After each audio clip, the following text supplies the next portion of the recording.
The Langston River flowed free and wild till the calamity drank it all up. Maybe all that water just grew wings and flew off.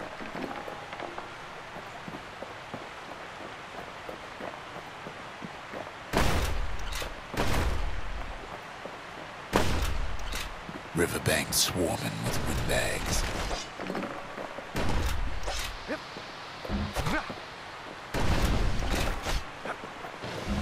They're so bent on finding the core, they hardly notice the kid. Lucky for him, a certain famous ferry barge is still afloat. Weepin' Nellie. She sends some squirts crying home as she leaves port.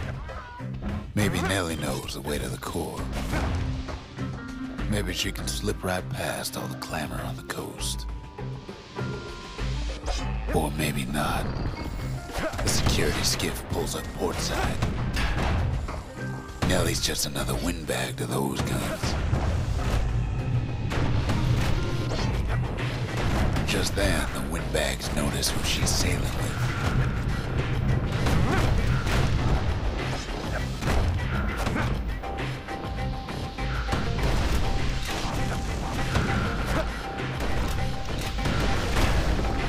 They try to cut her off.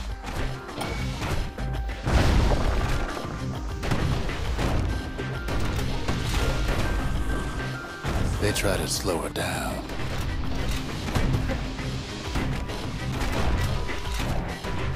They try to knock her out.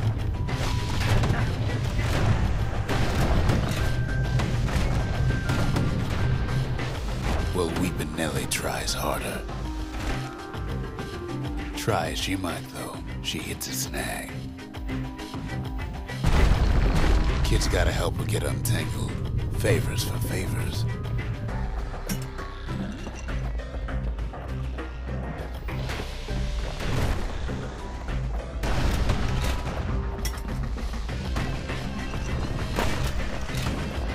At least she picked a good spot for a break, because the core's right there.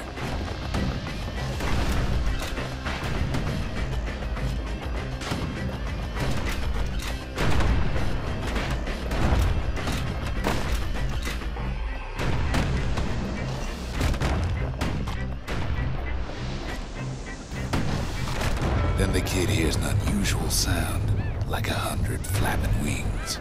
They've been watching his every move. Peckers. They had their own eyes on the core. Why? Well, kid ain't got time to think it over just yet. He finds Weepin' Nellie raring to go. Turns out she's got a special surprise for when the waters get rough. She's gonna need a little help with all them peckers. Crafty things think they're king of the roost now. Rest of us only wish we could fly in times like these.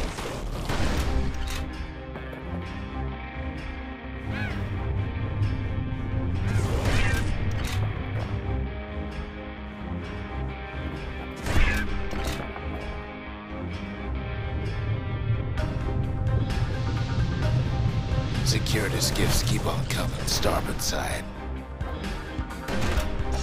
Don't seem to care what they shoot, as long as they hit something.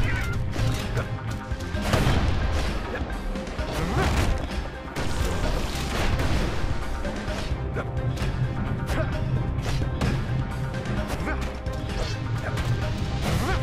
windbags get an even better idea. They aim to smash Weepin' Nellie to splinters.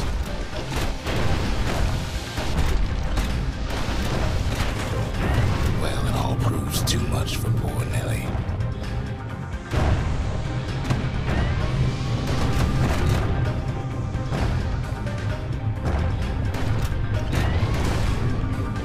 She's just got to make one last stop.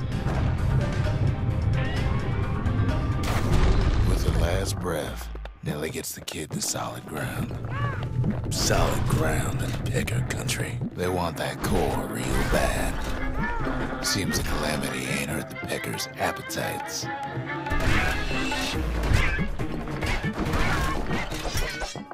Kid shoos them off, knowing they'll be back. Know how many times Kid nearly fell off the barge back there? Not even once. Now, listen close.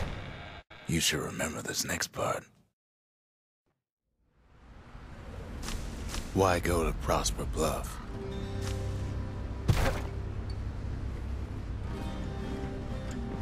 Used to take an enterprising man or a plain old fool to venture out that far. The city was the most beautiful place in the world. We all knew that.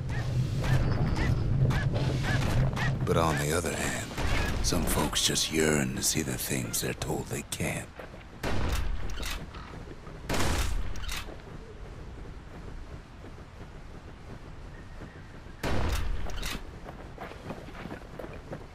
And that's why you go to Prosper Bluff, ain't it?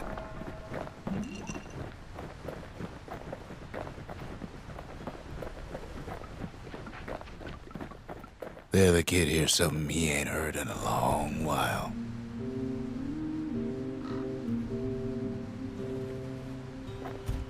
How's it go again?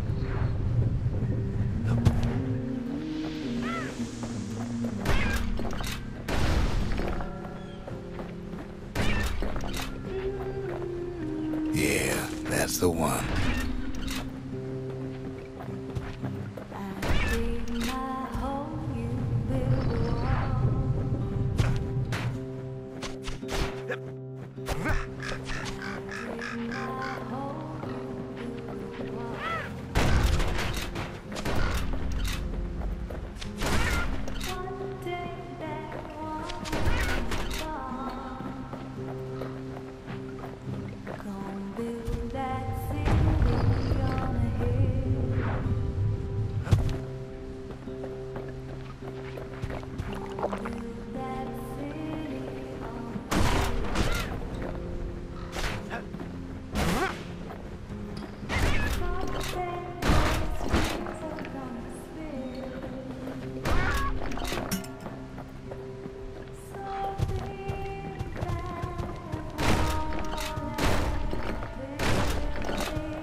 Well, no point explaining what happens next, right?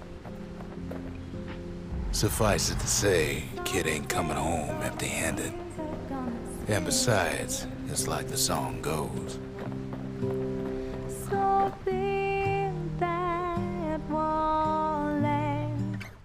They'll be here before too long. We darn near celebrated when the kid got back, didn't we? Zolf never thought he'd see a fellow or again.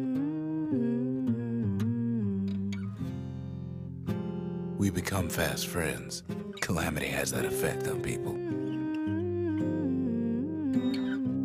But there was more to be done. There was one last core to find.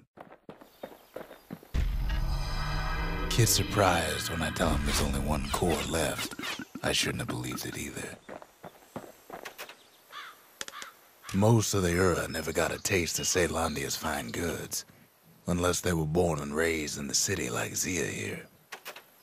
Sure, the world's all gone to pieces farther than the eye can see, but leave it to this gal to point out the amazing view. Girl tried to run away from home one time, but the marshals stopped that, didn't they? So many secrets in there and she can't even read it. Her father's own journal.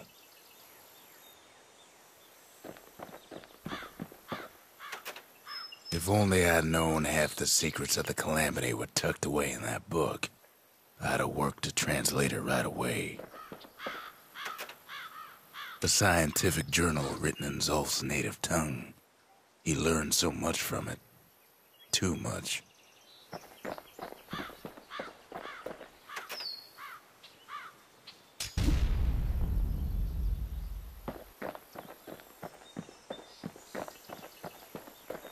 We tracked the final core beyond the city to the wilds.